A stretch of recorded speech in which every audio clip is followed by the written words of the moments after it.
ఒక పులివెందుల ఎమ్మెల్యే ఒక ఎమ్మెల్యేకి ఎంతమంది ఇస్తారు పోలీస్ ప్రొటెక్షన్? ఇద్దరు మీ జిల్లాలో ఉన్నాయా? మా జిల్లాలో అయితే 1+1. మీ జిల్లాలో కొంత ఏదైనా మూమెంట్ ఉంటుందేమో అని 2+2 ఇస్తారు. ఎక్కడైనా థ్రెట్ ఉంది అనుకుంటే 2+2 ఇస్తారు. మిగతాదంతా కూడా 1+1. ఆయన ప్రతిపక్ష నాయకుడు కాదు, ఒక పులివెందులకి ఎమ్మెల్యే, 1+1 ఇవ్వాలి. కానీ కేవలం ఎక్స్ సీఎం అన్న ఒకే ఒక కారణంతో Z+ సెక్యూరిటీ ఇస్తున్నాం. వెళ్ళేది సెన్సిటివ్ ఏరియా, దట్టు కొంచెం కాంప్లికేటెడ్ ఏరియా. ఎక్కడైనా ఎటువంటి దట్టు వాళ్ళు ఏం చేశారంటే వాట్సాప్స్లో అది కొంత ఇన్ఫర్మేషన్ పాస్ ఆన్ చేసుకున్నారు. మీరు ఇంతమంది రండి, అంతమంది రండి, ఇన్ని వెహికల్లో రండి, అన్ని వెహికల్లో రండి, ఇంత ర్యాలీగా వెళ్ళాలి, అంత ర్యాలీగా వెళ్ళాలి అని చెప్పేసి కొంత పోస్టులు పెట్టారు. ఇంటెలిజెన్స్ రిపోర్ట్ ఉంది కొంత మేరకు జనాలు వస్తారని.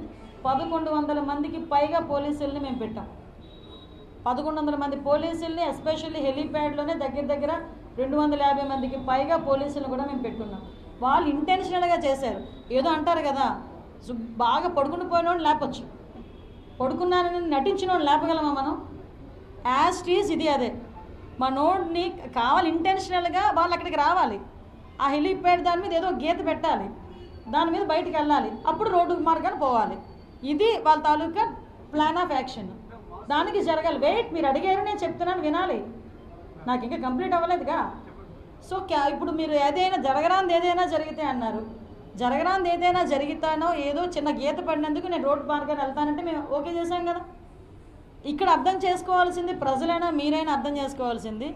మరి ఒక విఐపి జగన్మోహన్ రెడ్డి ఆ చాపర్లో వెళ్ళేదానికి టెక్నికల్ ప్రాబ్లం వచ్చింది, ఎక్కడేం జరుగుతుందో తెలీదు, నేను చేతులు ఎత్తేసానని పైలట్ చెప్పాడని మీరు చెప్పారు.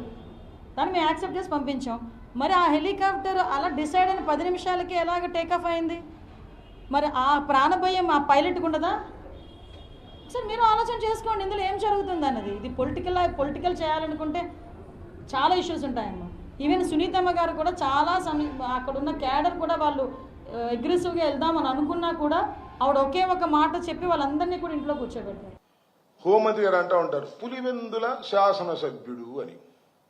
రెచ్చగొట్టే మాట, కించపరిచే మాట కొద్దిగా మైండ్లో పెట్టుకోండి. ఆయన పులివెందుల శాసనసభ్యుడే, ఇప్పుడు ఎప్పుడు ఎప్పటికీ కూడా. మాజీ ముఖ్యమంత్రి, గుర్తుపెట్టుకోండి, మాజీ ముఖ్యమంత్రి కుమారుడు. ఎక్కడికి వెళితే అక్కడ లక్షలాది వేలాది మంది జనం వచ్చేటటువంటి ఒక అద్భుతమైన అపూర్వమైన ప్రజాదరణ కలిగినటువంటి వ్యక్తి. వాళ్ళ 11 రావచ్చు, అది వేరే విషయం. కానీ మీరు కించపరుస్తూ ఉన్నారు. మాటకు ముందు పులివెందుల ఎమ్మెల్యే 1+1 ఇస్తాం, Z+ సెక్యూరిటీ ఇచ్చాం. ఎవరిచ్చారు Z+ సెక్యూరిటీ? మీరు ఇచ్చారా? By virtue as ex chief minister of Andhra Pradesh, by virtue వస్తుంది. ఏమొస్తుంది? Z+ security. అది నీ దయాదాక్షిణ్యం అమ్మా హోంమంత్రి గారు, నీ దయాదాక్షిణ్యం వల్ల, లేకపోతే వెనకుండి నడుపుతున్నటువంటి లోకేష్ గారి దయాదాక్షిణ్యం వల్ల వచ్చినటువంటిది కాదు. Z+ security by virtue of ex chief minister గా ఆయనకు వచ్చింది. అది that is the right of Jaganmohan Reddy గారు. చంద్రబాబు నాయుడు గారు కూడా ఉన్నది ఏదో పెద్ద సెక్యూరిటీని, కమాండ్ సెంట్రల్ గవర్నమెంట్ 10 సంవత్సరాల క్రితం. Z+ కాదు, బ్లాక్ కమాండోస్. ఆయనకి ఎప్పుడో ఒకసారి ప్రమాదం జరిగితే నక్సలైట్లు అంతరించిపోయారని హోమ్ మినిస్టర్ గారు కూడా చెప్తున్నాడు. ఇప్పుడు అయినా కూడా ఆయన కొనసాగుతా ఉంది. ఏంటిది? నాకు అర్థం. బై వర్చ్యూ వస్తాయి. దానికి మేము ఇచ్చాం, మేము దయాదాక్షిణ్యం చేశాం, 1100 మందిని అక్కడ డిప్లాయ్ చేశాం. 1100 మంది డిప్లాయ్ చేస్తే ఏంటి? హెలికాప్టర్ మీదకి అంతమంది ఎందుకు వచ్చారు? మీ వాళ్ళేగా వచ్చింది. మా వాళ్ళు అయితే దేవుడు గుడికి వెళ్తారు, అందరూ భక్తులే, తొక్కులాడుకోలే. దేవుడిని చూద్దామని తొందరగా వెళ్ళేటప్పుడు అట్టకే మీరు కంట్రోల్ చేయాల్సిన బాధ్యత గవర్నమెంట్కి లేదా? లేదని చెప్పండి. పోనీ అనుకుంటాం మేము జగన్మోహన్ రెడ్డి గారి టూర్కి భద్రత కల్పించవలసిన అవసరం మాకు లేదు అని లోకేష్ గారు, అనితమ్మ గారు, చంద్రబాబు నాయుడు గారు చెప్పండి. మా దోమ మేము చూసుకుంటాం. ఏదో ఒకటి కోర్టుకి వెళ్ళటమో లేదా కేంద్ర ప్రభుత్వం దగ్గరికి వెళ్ళటమో నాకు అర్థం కాదండి. మొన్న మిర్చియాడికి జగన్మోహన్ రెడ్డి గారు పరామర్శించడానికి వస్తే టక్కని తీసేశారు. చాలా దురదృష్టం, అన్యాయం, అక్రమం, అప్రజాస్వామికం.